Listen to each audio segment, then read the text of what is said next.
Hello and welcome to Always Take Notes. In this episode, we speak to Candice Carty-Williams, who is the Senior Marketing Executive at Vintage Books and has very recently signed a six-figure deal for her debut novel called Queenie, which will be released by Orion in 2019. So Kassia and I spoke with Candice in a subterranean recording studio in the bowels of Penguin Random House UK HQ in central London. It was very glamorous. And it was a really fantastic interview. We split it really into two parts, talking firstly about Candice's work in the marketing side of the book industry, and then secondly talking about her fiction and how she's got to where she is with that and where it's going. It was an incredibly candid conversation. She didn't spare anyone's feelings when talking about diversity in the industry, which we liked. We like honest conversations here. And we know that you'll enjoy listening to it as much as we enjoyed making it. So if we could start with your publishing, could you tell us a little bit about how you got into it and what the mechanics of your job look like? So my path to publishing, I didn't ever think I would be on it, just because I was, I guess, discouraged from entering anything that was English-based when I was at school. So I was always told I should do something based around media studies or something very practical, because I asked a lot of questions and they said... It's good. Is that okay? I asked a lot of questions and they said that I had behavioural issues because I would be quite challenging when I didn't think things were right. So I didn't ever think that I would be able to do something similar to this. But after doing media studies at university and not really learning anything, I did an internship at The Guardian for a while and then sort of fell into journalism and then was like, had it in my mind for I think about a year, like you've kind of got to do the thing you want to do because books are everything to you, and they were, and I was reading all the time, and we were next to the books desk and I would steal books at The Guardian every single day and I would just read them on the bus home and in one sitting, and I was just like, come on, you have to do this. So had you been interested in English and reading sort of when you were younger? Was it, Oh, absolutely. Yeah. So I read a book a day when I was at school. I used to go and sit in the library all the time, and I would also ask for books by writers of colour or about children of colour, but I would never get that request granted because I didn't exist. But I was I was a voracious reader. I loved it. I still do, obviously. I read less now because of just life getting in the way. But it's always been very important to me just to know about stories of other people, and even, fictional, non-fiction. Yeah. I love both. And where did you go from The Guardian? Sort of how did you go from loving books and loving reading to, right, I'm going to go into that world and work in it? So I got in touch with a friend who I knew his girlfriend worked in publishing, and I was it was that thing where anytime anyone mentioned publishing, I was like on social media, I was all over it, and I was like, what are they doing? How are they doing it? How did they get that job? So I said to him, is there any way that I could talk to your girlfriend who I never met, but ask her how she got into publishing, because I really want to do that? And he was like, oh, okay, well, I'll just ask her a couple of questions. And so I sort of farmed some questions through him to her, and she put me in touch with Jeka, who worked at Melville House, and I did an interview, and then I interned for her for 2 months. And it was quite awkward because we sort of figured out that she was younger than me. I was like, oh, okay, so I'm just okay, it's fine. I'm just getting into it. But it was a really great experience, and because she was doing, I guess, the UK arm of like an entire publishing house, I got a sort of 360 publishing experience with her. So a bit of editorial, a bit of reading, a bit of sort of like running to do mail outs at like 5:25, just running to the post office and like chucking books at them. And then through that I met I asked to meet someone at HarperCollins, and I did an internship there for 2 weeks, and then did that, which was really great, and applied for a job at Vintage Books in editorial as an editorial assistant, a temporary role, and I got that magically after 2 terrifying interviews, sort of having not done any publishing at all, and then sat in front of Dan Franklin and Rachel Queenie. That was, I won't forget those interviews, but did that, and then Fourth Estate got in touch and they said, we do have a marketing role that we're opening up because we need an assistant, and would you like to do that? So I went and had a meeting, and then that was it, and that was it for 2.5 years. So it was a kind of didn't think I'd get into it, and then suddenly I was like falling into all of these opportunities and jobs. I was working hard and interviewing, but it was still felt amazing to have like had no idea about the industry or how to access it at all, and then sort of just be offered things left, right and centre. It seems like everyone in media and publishing kind of has to go through the internship process first. What do you think about that? And obviously it's very difficult for people who don't live in London, and this is an expensive city to live in. What would you what advice would you give to people trying to break into the industry, and what are your views on internships more generally? Well, I think internships are a good thing because you do get a view, and I know that we are a publishing house who pay a living wage for doing an internship, which I think is hugely important. But at the same time, if you don't have it, that's a big thing. If you don't live in London, you don't have friends in London or family in London, it's basically impossible to do that, which is another barrier to entry for the industry itself. But I do think they're a good thing, but I also think that there needs to be something done about accessing publishing if you're living regionally, because it just isn't fair, because we're also the voices that we're getting still because of those internships, and then who comes through eventually afterwards are so London centric, and that's just not fair and not true and not reflective. So I would say they're a good thing, but I think extensions need to be made, and also I think there could be in some world some sort of forum online where you can get publishing knowledge or access, or like do sort of maybe freelance work, like through, if it's farmed out onto a forum, like, can anyone do this research? Maybe getting it that way, like digitally, rather than doing it in-house. And from a personal perspective, before Simon takes over, I have found that sometimes assistant roles, those sort of very entry-level roles, can be quite sticky. I perhaps particularly for women, because of the secretarial nature of them. Is that your experience? No, mine has been okay, I think, in terms of, I've always been very like, I'm going to do what I want to do, so I don't think no one who's worked with me has ever been able to put me, but that's just very personally, no one's ever really been able to be like, could you do this? Because I sort of was like, no, I guess, which not everyone can get away with. But I have I haven't had that myself. I've seen it happen a lot, but I think I just sort of, I don't really. It's like someone always said to me, "Don't ever get in a position where you're just making the tea." And I've been very wary of that. I think that was a good bit of advice from the beginning.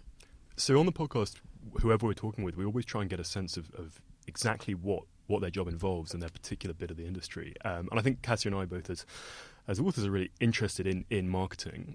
So could you talk us a bit through, how the marketing department of a major publisher works, what you're aiming to achieve, what the tools and the vehicles and the avenues that you can go down to do that are? So at Vintage, if we'd use that as an example, there are 5 of us, like 6 sometimes, because she does marketing and publicity. So 5 of us as a core team, and we're at different levels, and we all do different sort of stratas of campaign. But we do have really, really great tools. And I think the first tool that we have to our advantage is we have an amazing insights team, and they help us figure out who exactly our audience are, what they're consuming, how they're consuming it. So that's like a research department. So it's a research department within Penguin Random House, and they have like an online space so that we can all refer to it, and we basically plug all of their findings into our campaigns, because they have to form exactly what we're doing. And so I guess our job is to get the books to the people, and that's online. It's through showing them content visually in train stations or in changing rooms or on the tube. And I think that's a really fun part of it, and we can also be very creative with our campaigns, which I think is nice. So I guess a good example of a campaign I did that was specially commended for the BMS Awards was For the Girls by Emma Klein. That was a paperback. And we did, I guess, a multi-strand campaign. So we did tube advertising, which is like a sort of classic way to approach the sort of release in the summertime. But we also worked with a blogger network called Style Hall for the first time. And we basically enlisted some bloggers to take pictures of the book, so like and sort of treat it as though it was a lifestyle object. And then we did social content, and we worked with Penguin, and also we all have Penguin, which is this amazing hub, like this social hub, and it has like over 1 million followers, and you have to get in a big queue to get your stuff on there. So we're fighting with all the other imprints, but it's a really, really fantastic. That's the main social media channel. So that's the main channel. So we have our channel. So Vintage is a brand. So we have our like Vintage brand channel. So we have a Vintage Twitter, Facebook, YouTube, all the rest, and then Penguin has its own channel, which is really, really, really impressive. And the Penguin team who run that are just like hot. They're incredible.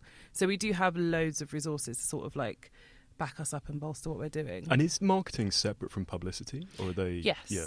So I guess, publicity is for the press and marketing is for the people, is how I think about it. Okay. When I have to explain this quite a lot. So the publicity team, they are talking to press and they're talking to events, and they're getting authors to talk to get to be interviewed, that sort of thing. Whereas we're not doing any of that. We're just talking to bloggers and booking advertising, and we're getting the word out. We're designing lots of things. We're designing proofs. I guess we're just basically thinking about the best way to get it to the people themselves rather than the newspaper. Sure, and I'll hand over to Kassia in a moment, but you just mentioned on tube advertising. Is that for kind of particular types of books that you do that? I remember an editor saying it sort of works for some but not for others. Yeah, and also it's budget as well, I guess. So we do have titles that we have big sales targets on, and those will have bigger budgets apportioned to them, obviously. And with that, we would think about how we would basically get it out to the biggest amount of people, and that would be usually by doing a tube or a National Rail ad. So if we have a book like Bridget Jones's Baby, we thought because it's an older target audience and it's less urban London, so that was for National Rail. That was more effective to do it across the country. Whereas something like The Girls by Emma Cline, it was very urban London lifestyle item. It was sort of like an iconic piece of a thing to have. And so that was quite London based. So we thought, okay, we'll go for the tubes with that. So there are different ways of approaching it, and we have again a media agency we work with, and they're the ones who sort of tell us where best things should go. So basically it's a lot of creativity in ourselves, so designing it and having the visual, but also we do have resources that help us. But we do a lot. It's very it's always go, basically. I mean, you talked a little bit about just now about partnering with a team of bloggers, and obviously it sounds like you have a lot of access to data and insights. How else has the role of marketing for publishers changed, and how is it changing at the moment?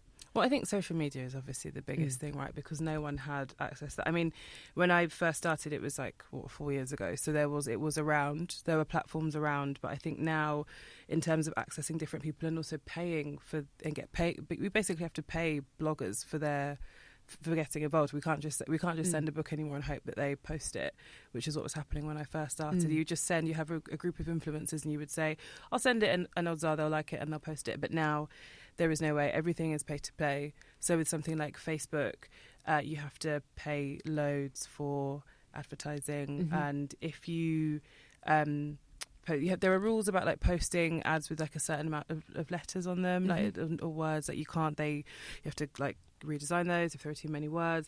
There are loads of rules basically that have been enforced by companies that mean that it's really hard to get organic content out there now. So that's really, really tough. So basically you just have to, brands like that and social media sites are saying, put your money where your mouth is, or no one's seeing your books. Do you think consumers are becoming more savvy to that kind of very obviously these paid posts, the constraints that you're put under? Do you think consumers are getting are aware of that, and to what extent do you factor the consumer's awareness into what you're having to do to appease these algorithms or to pay your way? Well, consumers are very clever. So we have to work with them because we know we have to, and also we're consumers, so we have to think about how it's best to approach us. So we know that through our vintage brand, people don't like to be sold anything. So that's why our Instagram and our Twitter, they're lifestyle. So it's we're showing you what the book is, we're showing you what it's about, but we're not going to put a buy link to it because we know that if you want it, you will go and search for it. So I think that's why we work with awareness as opposed to saying buy, because we just know that consumers are going to say, well, no, don't shove it down our throats. We will do what we need to do. So, yeah, we have to. We take them into consideration a huge deal because we know, as consumers ourselves, what turns us off. And obviously, with social media, it skews a little bit younger. And how there's sort of talk about youth in publishing. How does that factor into what you do and the mechanics of your job? I guess I think for us, we have our points of focus, but I don't think we have a very young audience. But the ones that we do have an amazing platform called Penguin Platform as part of Penguin, which is for young people specifically. So if we do have any titles that come in that are sort of for that age group, we will send them straight over to them, and they do an amazing job of posting and like creating content. So we had New Boy by Tracy Chevalier, which was a retelling of Othello, which was brilliant, and Mallory Blackman had written a book that was also a retelling of Othello, and Penguin Platform got them together in a room to pick lyrics and words out of a pot, and the game that they played was, is it Beyonce or is it Shakespeare? So they do have amazing, so Penguin are just incredible at having ways of reaching all of their audiences, so, and also that's a resource for us as well, so it's absolutely amazing.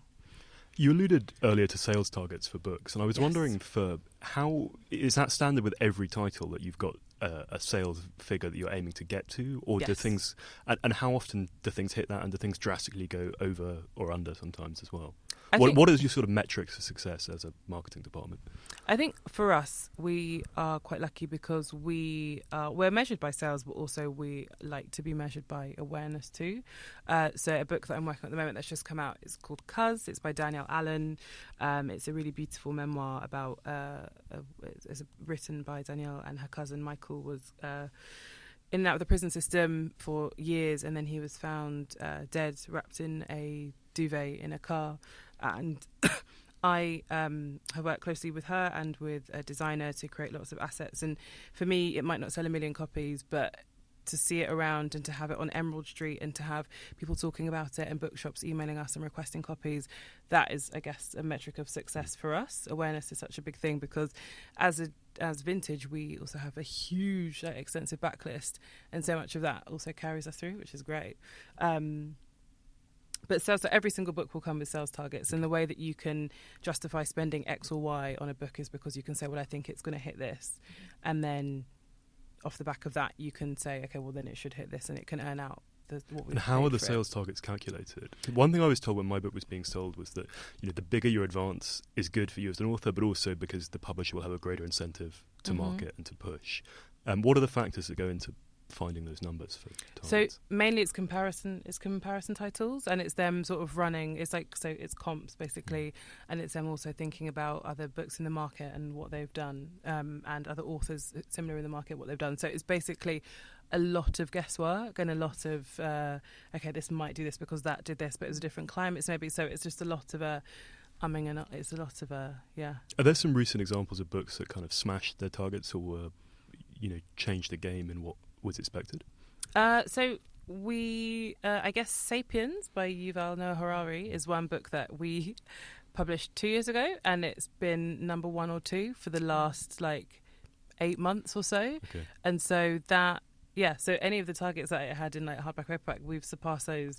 I think it's just actually that's really confidential, but there are loads of you'll find out at some point soon. But so I think that is one example that we're just sort of absolutely amazed that it just keeps cropping up in the number 1 or 2 TCM. Just given that it was published and then it was okay, great, that was done, and it's had its moment, it's advertising. But it's continued. Then it had it just was very quiet, and then it's just kind of had a resurgence. So is there a kind of life cycle for your program, that when a book comes out, it's on your team's desk for a year, 18 months, or something like that, and then? Depending on the book. So I, for example, will get a book in, and then I will say it's coming out. So I'll be allocated the book and say it's coming out in 8 months' time.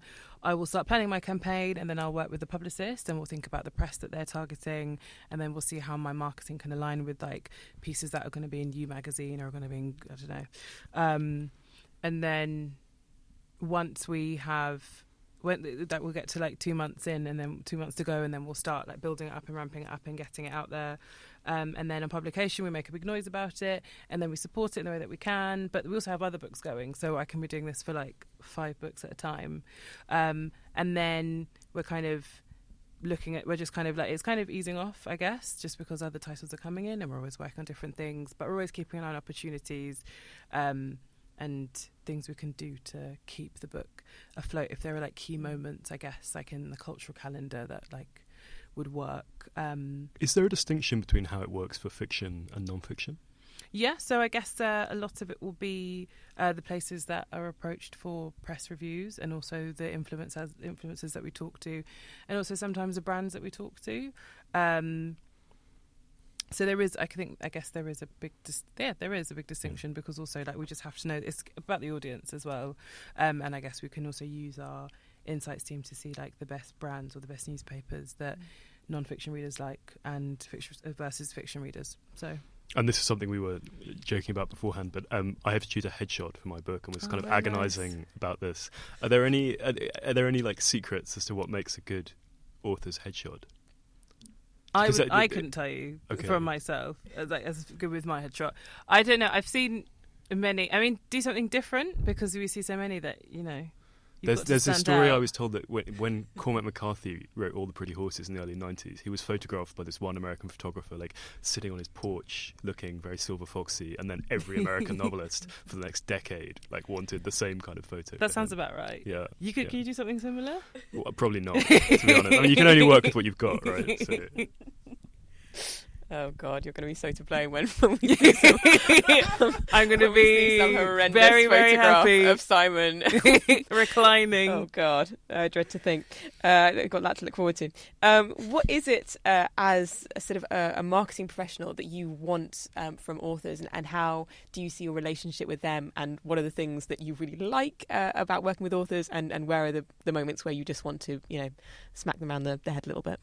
I do like working with authors. I mean, in marketing you don't necessarily get to work with them a lot, because like publicity, they'll like spend time with them like on the road doing tours, doing press stuff, doing TV, whereas we're kind of in the office and we're sort of saying, okay, well, we're just designing an ad, or like we're thinking about like where to place the book, but I like to sort of get in touch quite early on and say, like, hi, I'm working on your marketing, I loved your book, like how can we help you, what social media channels do you have, like would you like to write some pieces, like what can you do?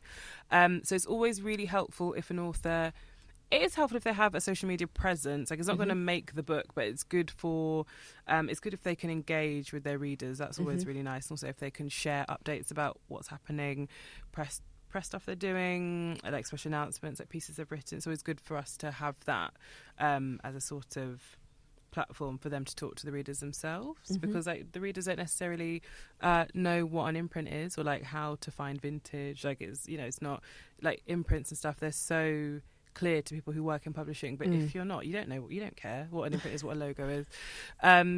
So there is that. So good to be on social media. I think it's really, really helpful just to have like your own voice. And I think it's quite hard with authors when you set, I guess, like partnerships up and they're just like, oh, I just don't really fancy doing it. Or you say like, okay, well, could you write a piece? And they say, oh, I don't really want to write a piece. And it's kind of like, we're trying to help you. I haven't had any, I mean, in marketing you never get anyone or anything that's that bad, just because we don't have any like must-haves.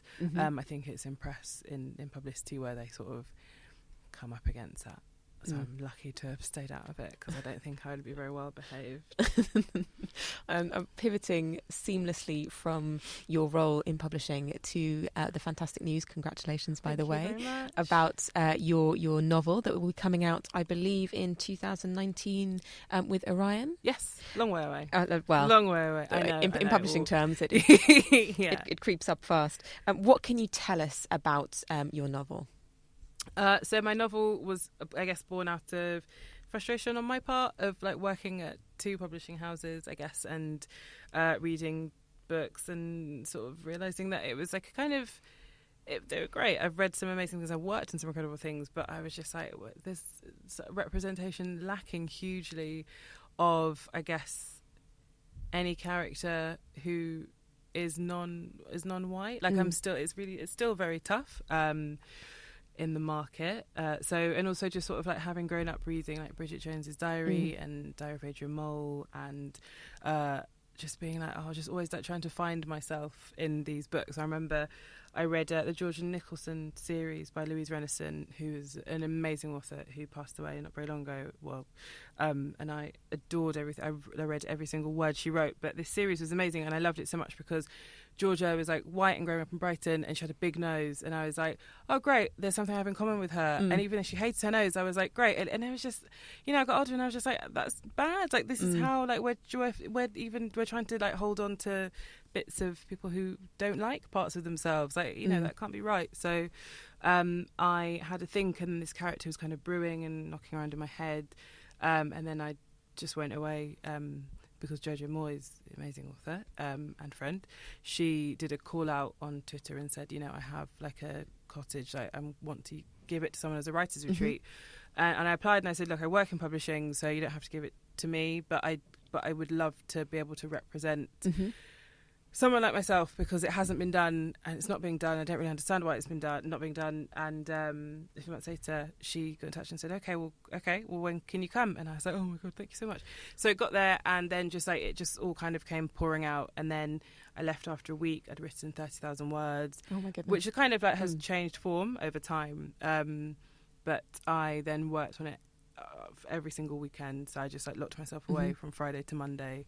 And then in April, I was like, okay, I'm going to try and share it. And then, that's kind of it. I guess it was, it's just, it's a character who basically is, I guess, imagine if like Bridget Jones was around now and she was younger and she was black and she was having to navigate OkCupid and a workplace, and I guess like loads of stuff that's happening now with like discrimination and Black Lives Matter and all of those things that are really important, and people don't like touching hair, like all of those things that people don't really understand still. So that's I guess what it is. And the character is called Queenie. She is. As is the book. Yes. So we can look forward to that in 2019. But I want to go back to something that you said earlier that I think is really interesting. You said that you just don't see people, black people in novels and haven't as you were growing up. Why is that? And why has that persisted until now? Because of the industry. And what is it about the industry? I mean, could you talk a little bit more about that? I mean, well, it just looks in on itself. It just, I guess, it's still made up of people who are publishing, who have been around for a long time and are happy to publish the same thing. And when things come in that are different, they're so unsure about it that they just back away. And it's easier, I guess, to just say like, oh well, maybe someone else will pick it up, or it's just not for me, it's not my taste. And I think I appreciate that editorial, they have to be tastemakers and they have to work on something that is drawn to them. And I think it's a huge problem that there are very, very few, if not, like a handful of editors of colour across publishing in the UK. And that's it in a nutshell. There aren't the people around to sort of be pushing this change through, which is why when I was at Fourth Estate, I started a short story prize to sort of try and redress this. And I realised also that agenting is like a barrier to entry as well, because people don't even know what an agent is, I guess. So I thought, can there be something where someone might have ideas or like a short amount of work, like, because people have got like jobs and people have got things to do, so where they can just submit like a sort of 8,000 words of what they've kind of got or what they had sort of percolating, and then we could see them and we could choose a winner and we could get those names out there through a shortlist. And that went really, really well, and I'm very happy with that. And I think the best thing about it for me is that 3 of the shortlisted authors, I think, are agented at this point, and one of them, his book just came out with Tinder Press. So it's really great. It's really, really great to see these things. Must be really exciting, and it must be doubly exciting for you both to have seen it from the publishing side and now also to be living it as a writer and to be proving appetite with your own work. It's really, really nice, and it's a really nice thing that it was so well received. And also that I have an amazing agent who was also very, very supportive and very confident when I was kind of like, I'm still not sure because, I've seen these things come and go and I've seen them in acquisitions and, but she's always put me on the right track and just been like, no, you've written a good thing and we're going to get it done. So that's been really, really great. Can we talk a bit on the real nuts and bolts of the writing process now? With some other novelists that we've had on, Kieran Millward-Hargreaves talked about a distinction between those who plot in advance before starting and those who kind of plunge in and then see where it takes them. Which of those two camps do you The find latter. yourself? Yeah, I can't plot anything. Like I can't even plot my day. Like it's not something that I do. But I just I guess it's just I had a lot of like thoughts and feelings and experiences of me and friends and and family, and I just kind of was just like, okay, I've got to get them out somehow, and then like had to do that and then I guess like shape it into a narrative as it was going along. But I knew what I wanted to say, I knew the themes I wanted to explore, and they happened to come out, and I had to sort of like knock them into order. And what's the voice? Is it third person or first person? It's first person. Okay. So it's a sort of it's like an inner narrative of this like just trying to just straddle these two worlds and like failing. And were you certain it was not a novel when you started, or you mentioned autobiographical elements here? Did you feel it could have been memoir, or was this definitely a novel from the get-go? No, my life isn't exciting enough to have like turned it into anything. But it was just things that I guess like there's a lot of family stuff in it, and my family aren't like the family in the novel. My family are very different. And I guess the French stuff is just like snatched of things I've heard, and like things I've heard on the bus, and like things I've heard girls talking about that I've just been like, this is the stuff that we need to hear and the stuff that we need to know. So, yeah, sadly, she's not me, because I'd have a hell of a lot more fun. And in terms of routine, you said you had this very intense period initially in the cottage where you did 30,000 words. And then were you writing at weekends, or how were you managing your time between your work at your day job and the writing? So I would, I would very much leave work on a Friday. I do my work from Monday to Friday. I would leave work on a Friday, go to the shops, get my supplies in, and then I would just lock myself away. And I would use my phone. That was allowed. Like phone, I like to write to music. I like as loud as possible, and like loads of distractions. So, like music could be on, TV could be on, like headphones on. I want everything going, because it kind of, I listen to a lot of grime when I write, because the energy like keeps me like banging loads of words out. And then on Monday morning I would just go back to work, and I would just the same thing, like rinse and repeat for like. How long did that go on for? A few months. It's interesting, and you found that easy. I mean, I've tried to sort of balance desk jobs with writing, and the way I've tried to do it is to get up early in the morning, go to an hour Monday to Friday, because I feel if I do 7 days and have no time off, I'll just get very flat very quickly. Yeah. No, I can't do early mornings either, so I'm not awake till about 11:30. But I do write at night, so I guess like my time. Sometimes I'd write midweek if it took me, but I would also be very tired because of work, and I would know that I'm not going to get the best out of myself if I'm knackered. There's no point in just like sitting in front of a laptop and being like, must get like 1,000 words out, but because they're going to be 1,000 words of shit. So. And what was your revision or your revising process? You worked full to the end of a first draft, and then full to the end of the first draft, and then I gave it to 4 friends, and I asked them to read, and I said, I don't want you to tell me what's good or what's. I just said I need critical points, like structure, what should change, what doesn't make sense. Like, have I said someone's name is like Tom here and it's like Derek there, like that, just I need to know that stuff. And then I got all of their notes back and put them into a colour-coded document, and then I worked through those, and then had a sort of second draft when I went away again to do that. But yeah, I took the revision process very seriously, and I do like edits. I like to be critical about what I'm doing. And in terms of the fact that you were working in publishing when you were going through that process, what bearing did that have on the process? I mean, because you said that in many ways you felt you were an outsider to the British literary establishment, but also you were working in a major publishing house.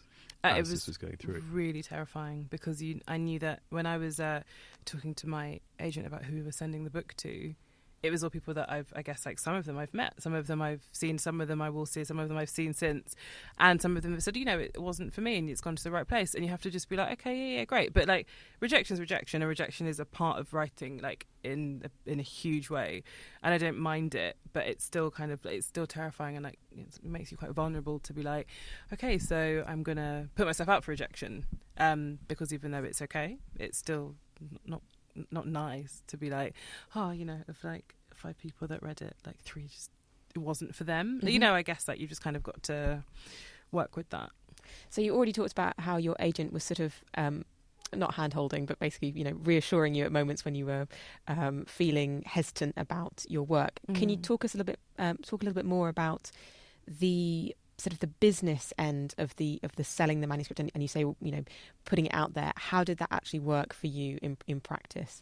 So I sat with my agent Joanne Wynne. We sat and we had a list of editors and the publishing houses, and we went through and said, okay, they'd like it, okay, would they want to read it, so on and so forth.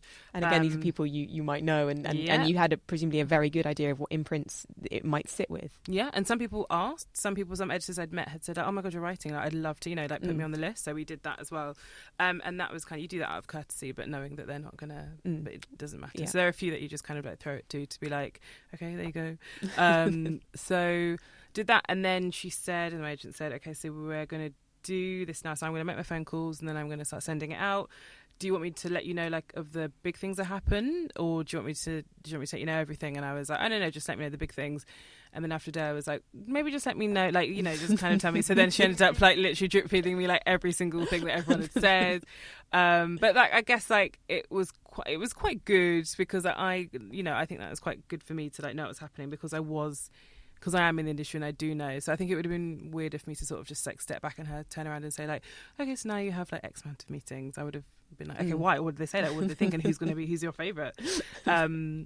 And then so once those had been done, so like, and then we, you know, had like meetings in and like offers in, like first offers, and then had a week of meetings. And by the Friday when I didn't have any meetings, I was really overwhelmed. I felt very shell shocked. I was quite shaky. I was it's really, really stressful. And you're tired as well. It's an onslaught in a way. Exactly. And also you don't feel you have control because you've got these meetings. And how many publishers were sort of really interested in and making offers that you were seriously...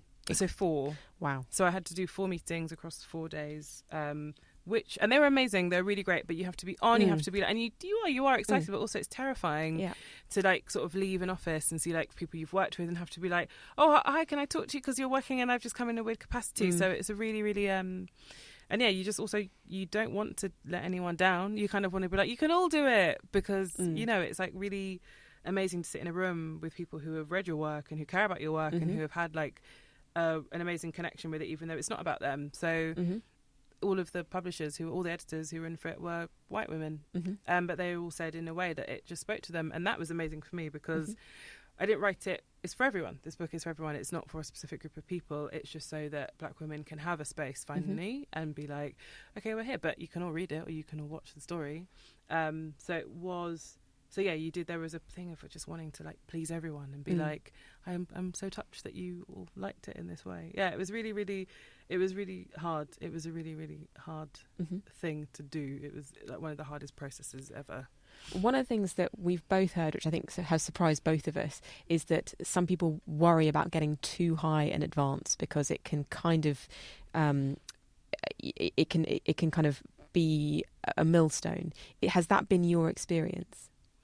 No, I guess I haven't really thought about it, but also like I'm not from a family or like place where I've ever had any money, so for me it's just like I'm just being sensible. I'm just like, okay, what am I going to do? Like it's more like I just kind of, it's like a good thing, and advance is a good thing, and it's also good to show that these stories are worth that sort of money. So I think that's kind of the way that I've seen it, but I don't think of it as a negative or any sort of impairment. And did your experience sort of in a marketing capacity at a publisher affect how you kind of went through the business of selling your manuscript, and how you thought about eventually, you know, partnering up with Orion to release your book to the world? Well, I guess I see, because I see like marketing campaigns, I see what the noise is around, and I remember I was pleased that Orion were in the mix, because last year, like one of the biggest books of the book fair was The Lido, and Orion are publishing it, and I was like, okay, that's really good. So I was really, really excited to like have them in the mix, because I was like, I've seen there's a lot of noise made when they acquire something or when they work on something. So I thought if they're involved, that's really, really good. But yeah, I guess I'm just because I'm seeing the landscape, I'm sort of thinking about where is best to be, where's best to go, who's going to make a big shout about something. Just a follow-up question on some of the mechanics of the sale. Our experience with doing this is with non-fiction, where it goes on proposal. But were you sending the full manuscript out, yes, or was it a section and synopsis? No, the entire thing. So it was just like, here's the story, enjoy. So like a full 262 A4 pages as a PDF. And had there been a big editing process that you and your agent had gone through on that, or was it relatively how similar to a published novel will that be, do you think? I'm yet to get my notes. I'm really worried about that. I'm getting them at the end of the month from my American and UK editor, who have had a chat about what they want to change. But when I gave it to my agent, she said, there's going to be work. There's always work. And I was like, yeah, that's fine. I don't mind that. So she had a bit of time, and she sent me I sat down with her, and she sent me her notes I sat down with her and she gave me her notes over lunch, and then I just took those away and worked through those over a couple of months. So it was kind of like reading them, digesting them, thinking about how I could mould the story to fit what she was saying. And also I really trusted her, and I trust, when I get notes, I trust them because they're trying to make the book the best it can be. If there was anything like very extreme that I didn't want to change, I wouldn't change it. But there was everything that was said, I was like, yeah, you know what you're doing, so I'm going to trust you on that. How had you got in touch with your agent initially? How had that relationship come about? So I had admired her for a really, really long time because she used to do this thing maybe 3 years ago where she had this little blog, and she said, I'm an agent and I walk my dog on Brockwell Park at 9:00 on a Friday morning. If you want to come and you want to chat to me and you want to get advice, do. And I just thought, that's amazing. You're putting yourself out there physically and saying to people, if you need my help, I'm here for your help. Does she have a large dog? Her dog is very lovely. It's not like, it's a nice dog. It would protect her from any harm. And I just thought that was amazing. I just thought, as an agent, that's such an amazing thing to do. And so I followed her, but I followed her for years, and then I tweeted. Not literally. No. No. And then I tweeted. Kassia and I both live near Brockwell Park, so we're familiar with the territory. Yes.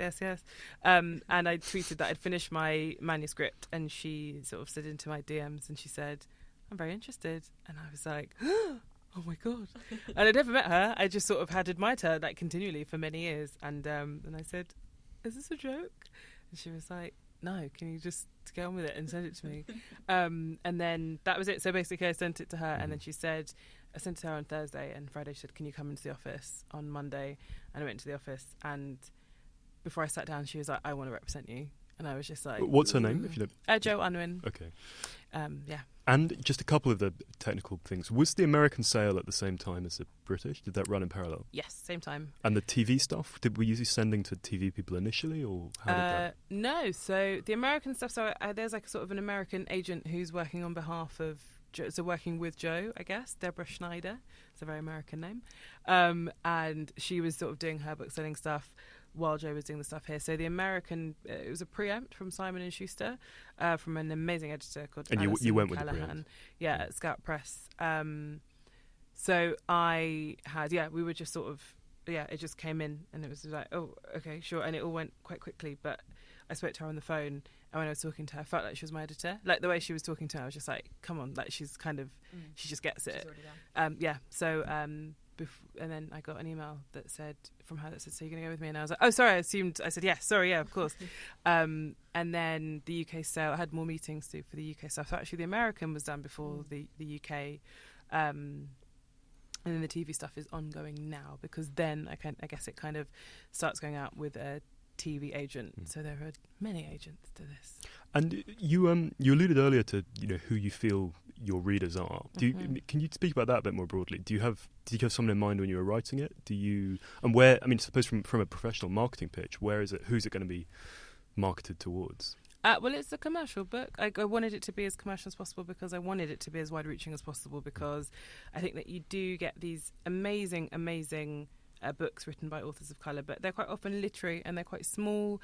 And so I wanted something that would sit on like the commercial shelves, and like it would be in the supermarkets as opposed to just being in like Waterstones, or you can find it on Amazon.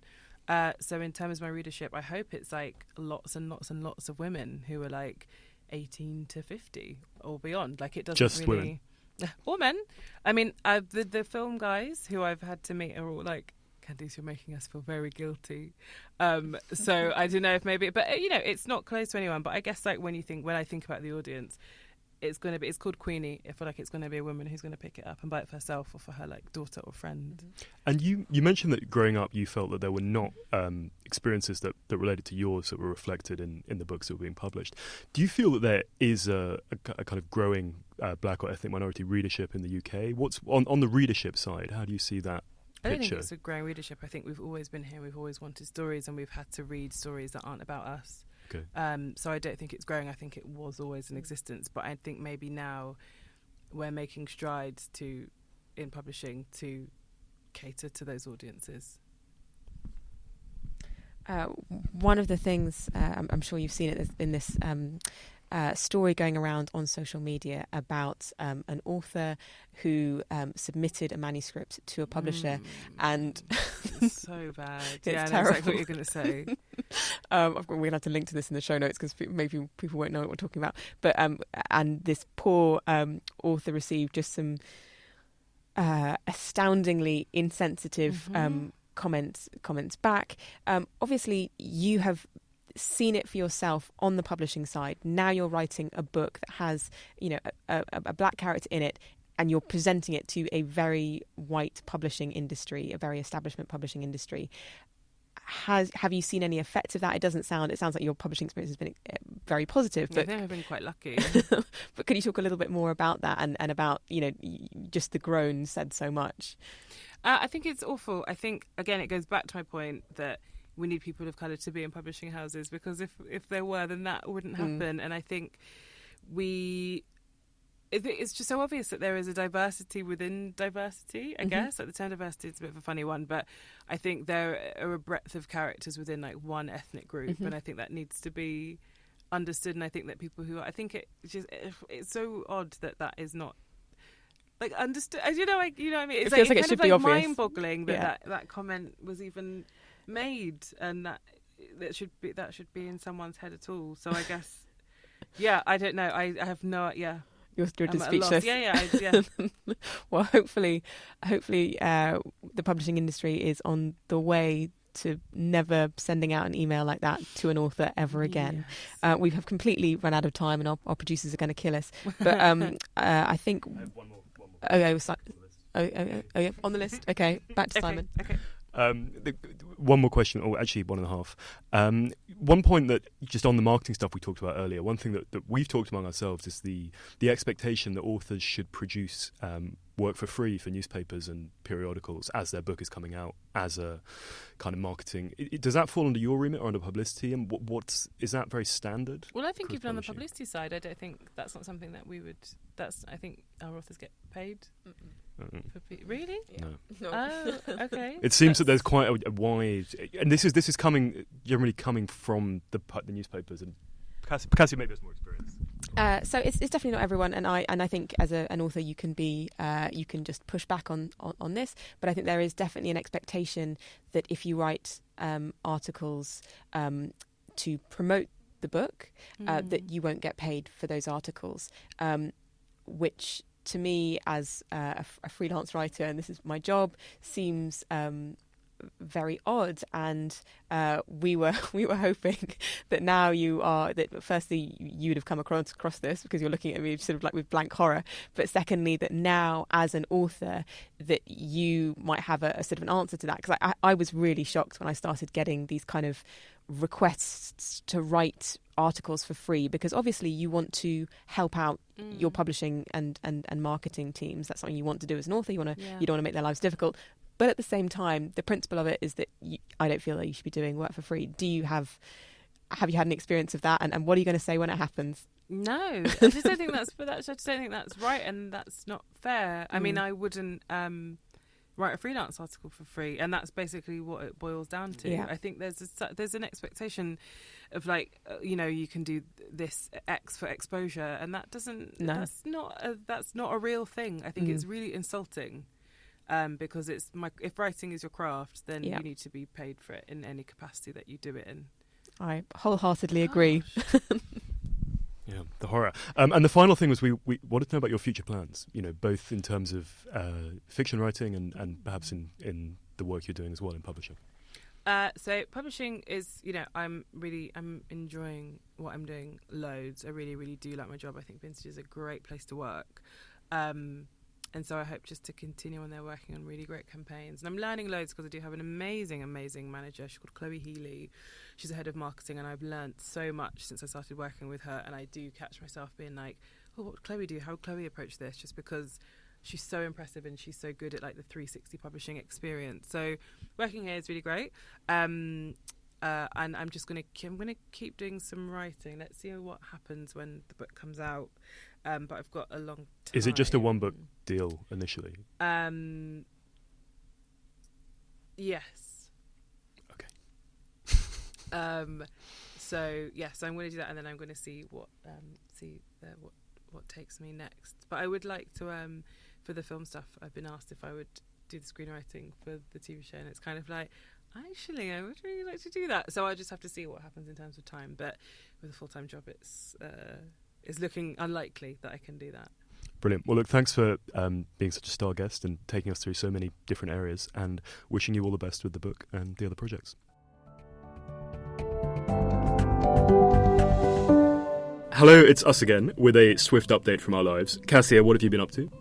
I have been bemoaning the lack of books because I'm still not living at home. I'm still living camping in my dad's house. It should be said that the poor tradesman used the wrong shade of paint during the great works, and now he faced the wrath of Kassia. Not wrath. He did, in fairness, mix the colour, and it looks beautiful, but he supplied a completely different colour. So he had to die, is what Kassia is saying. There was no death, Simon. But yeah, it's been repainted the right colour now. Colour is important, as we all know. But I've also, as well as doing the boring stuff of repainting homes, I've been doing some publicity work for The Secret Lives of Colour in America, including a radio spot for Marketplace, which is very exciting, and a film for CNN, and a little short with CNN talking about Vanta Black, the world's blackest black. I have been working on my book manuscript, which has continued to be hard work, but I feel I've been making good progress. You're in the final stretch of the first section. Of the first section. I mean, that's worth celebrating. Of 6. Cheers to that. Cassia's bemoaned me for my lack of energy. That's why. I've also I'm off to Africa just next week to try and write a magazine piece for Harper's, which should be cool. So I've been in the delight of getting visas. This episode of Always Take Notes was produced by Olivia Cralin, Ed Kiernan and Liz Davies. Music was by Jess Danheiser. And we've been your hosts, Simon Acombe and Kassia Sinclair. We're on all manner of social media platforms. You can find us on Facebook and Instagram at Always Take Notes. We're on Twitter at Take Notes Always. Please do leave us a review on iTunes. It really helps. Thank you so much for joining us, and we can't wait to have you back with us next time.